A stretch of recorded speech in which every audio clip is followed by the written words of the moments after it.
చేశాడు. ఇంతకీ ఏం జరిగిందయ్యా అంటే ఎజ్రా 9 ప్రారంభ వచనాలు రాస్తాడు. వారట దేశపు జనులలో నుండి తమను తాము ప్రత్యేకపరుచుకోలేదట. ఈ అపరాధము చేసిన వారిలో ఇశ్రాయేలు ముఖ్యులు ఉన్నారంట. అంటే క్రైస్తవ నాయకులు ఉన్నారు, క్రైస్తవ పెద్దలు ఉన్నారు, పెద్ద పెద్ద సంఘాల అధినేతలు ఉన్నారు. ఇంతకు వీళ్ళు చేసిన పాపం ఏంటి? వ్యభిచారమా, మద్యపానమా, విగ్రహార్పితములు తినడమా? కాదట. దేశపు జనుల్లో నుండి తమను తాము ప్రత్యేకపరచుకోలేదు. అంటే రహస్య ప్రార్థన రోడ్డెక్కిన కారణం ఏంటి తెలుసా?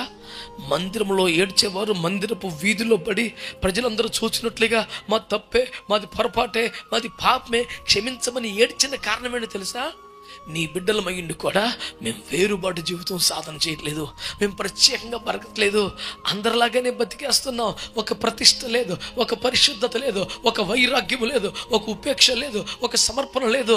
క్యాజువల్గా బతికేస్తున్నాం. మా తిండి, మా మాట, మా వస్త్రధారణ, మా కుటుంబాల్లో జరిగే పెళ్లిళ్ళు, గృహప్రవేశాలు, మరణ కార్యక్రమాలు నిర్వహించే విధానం, ఎందులో కూడా ఒక ప్రత్యేకత లేదు.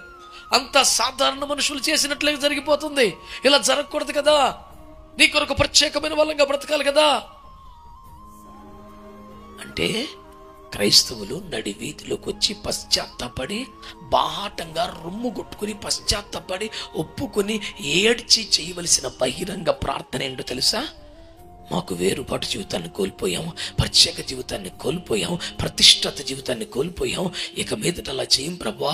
ఈ రోజు మొదలుకొని నీకు ప్రతిష్ఠితులంగా జీవిస్తాం, ఒక సమర్పణలో బ్రతుకుతాం, ఒక ప్రత్యేకంగా బ్రతుకుతాం, వేరుబాటు జీవితాన్ని సాధన చేస్తాం అని తీర్మానము మోకాళ్ళ మీద కన్నీళ్లతో చేయడానికి రోడ్డెక్కించాడు దేవుడు. మందిరాల్లో ప్రార్థన చేసిన మనం ఎందుకు రోడ్డెక్కామో తెలుసా? ఇకనైనా వేరుబాటు జీవితం సాధన చేస్తానని. ఇటువైపు నుంచి సౌండ్ తక్కువ వచ్చింది. మీరు మూర్ఖులకు ఇతరం వారికి వేరైతేనే రక్షణ. అపోస్తలులు 40. వారి విధులు సకల జనుల విధులకు వేరుగా ఉన్నాయి, ఉండాలి. ఎస్తేరు 3:8. వారు ఒంటిగా నివసించు జనము జనములలో లెక్కించబడరు. సంఖ్య 23:9. ఎక్కడ రాజీ పడకూడని వచనాలు ఇవన్నీ కూడా.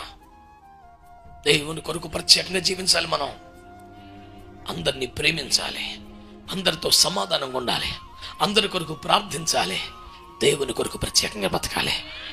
మన కొరకు మృతి పొంది తిరిగి ఇచ్చిన క్రీస్తు కొరకు బ్రతకాలి. మన మాట, మన వస్త్రధారణ, మన నిర్ణయాలు, మన వ్యవహారాలు పూర్తిగా పూర్తిగా పూర్తిగా ఆత్మ సంబంధంగా ప్రత్యేకంగా మారిపోవాలి. అలాంటి ఒక తీర్మానం బహిరంగంగా నడి